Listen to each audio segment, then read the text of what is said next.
Video like जरूर कर लीजिए और ऐसे वीडियो लगातार फ्री में पाने के लिए चैनल को तुरंत सब्सक्राइब कर लीजिए और बेल आइकन को जरूर टैप कर लीजिए ताकि आगे भी सारे वीडियो आपको मिलते रहे। यूट्यूब में फॉलो करते हैं तो प्लीज ये वाला फ्री टेलीग्राम चैनल जरूर ज्वाइन कर लीजिएगा। सारे नोटिफिकेशन सारे अपडेट यहीं पे आते हैं, ध्यान रखिए। Hello everyone, welcome to study for civil services backup channel. मेरा नाम सुमेधा ग्रेडी है और हिस्ट्री के सेशन में हम डिस्कस कर रहे थे दो major sects of Buddhism, Hinayana और महायाना के बारे में। ठीक है, उनको थोड़ा सा एक बार जो समराइज तरीके से रिवाइज करते हैं, फिर इनके बारे में फर्दर आगे इनके सब डिविजन्स पढ़ेंगे। तो हिनायाना क्या है? ये वो लोग हैं जो मतलब क्या एंशिएंट आइडल्स ऑफ बुद्धिज्म में बिलीव करते थे। जो बुद्धिज्म की फिलोसफी थी, जो ओरिजिनलिटी थी उसकी, उसमें वो बिलीव करते थे। और कैसे लोग थे ये? क्या कंसिडर करते थे कि बुद्धा वो कोई डीटी या भगवान के रूप में नहीं मानते थे। ये क्या मानते थे कि Buddha was a great man, वो एक बहुत ही ग्रेट मैन थे। ठीक है, ये आइडोलेटर्स नहीं थे, मतलब कोई भी मूर्ति पूजा नहीं का परफॉर्मेंस हिनायाना के दौरान नहीं होता था, हिनायाना सेक्ट में नहीं होता था। The idols of Hinayana was to attain Arhat. अब अरहत क्या है? वो लोग जो निर्वाणा को मतलब मोक्ष को प्राप्त कर लेते हैं स्पिरिचुअल प्रैक्टिस के थ्रू, उनको क्या बोलते हैं? अरहत बोलते हैं। ठीक है, हिनायाना के लोग कैसे होते थे? वीगन होते थे, वो मीट नहीं खाते थे। यहाँ पे किसी भी तरीके का धार्मिक स्थलों का उल्लेख नहीं है हिनायाना सेक्ट में। ठीक है, कोई भी जैसा हम धाम कहते हैं ना, जैसे हमारे चार धाम है बहुत बड़े बड़े, या फिर पिलग्रिमेज है, तो हिनायाना सेक्ट के लोग उसमें बिलीव नहीं करते थे।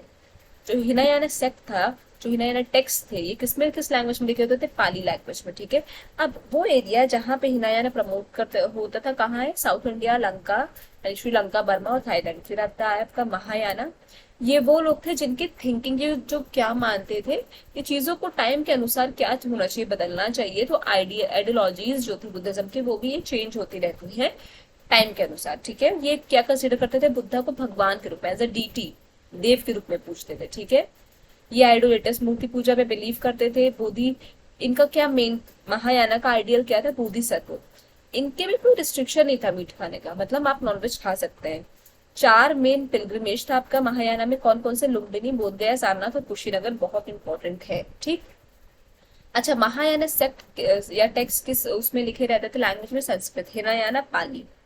कहाँ पे प्रोपोगेट किया गया Mahayana? North India, China, Tibet, Japan और कोरिया। ठीक है, ये यहाँ पे कुछ जो है समराइज तरीके से था। अब देखते हैं हिनायाना को दो भागों में, जो फर्दर उसको 2 सेक्ट्स में डिवाइड किया गया। कौन कौन से? वैभाषिका और सौत्रंतिका। अब वैभाषिका क्या है? इसको हम क्या बोलते हैं? Vaibhashika is said to be based on dielectrics. ठीक, डाइलेक्ट्रिक्स पे बेस्ड है। This opinion originated mainly in Kashmir. तो ये जो वैभाषिका का एक कॉन्सेप्ट है वो कहाँ ओरिजिनेट हुआ है? मेनली कश्मीर में। Vaibhashika accept the existence of mind and external world, but according to this opinion knowledge of external world is only possible. अब वैभाषिका क्या है? हमारे मस्तिष्क की और बाहरी दुनिया की चीजों को क्या करती है? उनके एग्जिस्टेंस को एक्सेप्ट करती है, मानती है, बट उसके ओपिनियन के अनुसार क्या है? वो सब knowledge of external world is only possible, मतलब बाहर की जो नॉलेज, एक्सटर्नल वर्ल्ड की जो नॉलेज है, वो उसके ओपिनियन के हिसाब से ही क्या है? पॉसिबल है।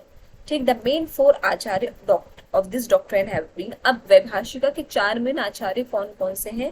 मूषक, वासुमित्र, बुद्धदेव और धर्मदत्त। कौन थे? धर्मदत्त, मूषक, वासुमित्र, बुद्धदेव और धर्मदत्त। फिर आपका सेकंड आता है Svatantrika. The main basis of this opinion is Sutta Pitaka. Svatantrika का मेन बेसिक क्या है? सूत्र पिताका है। ठीक है, सूत्र पिताका आपके फर्स्ट काउंसिल्स में जो है 2 भागों में डिवाइड किया गया था ना, बुद्धा की फिलोसफी को, विनय पिताका और सूत्र पिताका। फिर थर्ड जो अभिधामा पिताका है वो थर्ड काउंसिल में आया था। ठीक है, तो scientist except the existence of mind and external world but do not believe that the knowledge of the world is only possible directly. According to them, we experience in the external world is only a substitute of our mind. Scientist या स्वतंत्र का हम कहेंगे, उनके अनुसार क्या है कि बाहरी दुनिया का जो एक्सपीरियंस है ना, वो केवल हमारे माइंड का क्या है? सब्सटीट्यूट है। जैसा हम सोचते हैं वैसा हम एक्सपीरियंस करते हैं। ठीक है, कुछ भी डायरेक्टली रिलेटेड वर्ल्ड से नहीं है। ठीक, तो वैभाषिका क्या है? डायलेक्ट्स पे बेसिकली बेस्ड है। 4 आचार्य वैभाषिका के कौन कौन से हैं? मूषक, वासुमित्र, बुद्धदेव और धर्मदत्त। सेकंड आपका आ जाता है स्वतंत्रता। किससे मेन ओपिनियन इसका बेस्ड है? किस पे? सुत्त पिताका पे। ठीक है, बाकी जो महायाना का दो सब डिविजन है वो हम नेक्स्ट सेक्शन में डिस्कस करेंगे। आई होप आपको सेशन समझ में आया होगा। कोई भी डाउट हो तो प्लीज कमेंट सेक्शन में कमेंट करके जरूर बताइएगा। और अभी तक अगर आपने चैनल को लाइक शेयर सब्सक्राइब नहीं किया है तो प्लीज कीजिए और बेल बटन को प्रेस करना ना भूलिए। Thank you so much for watching.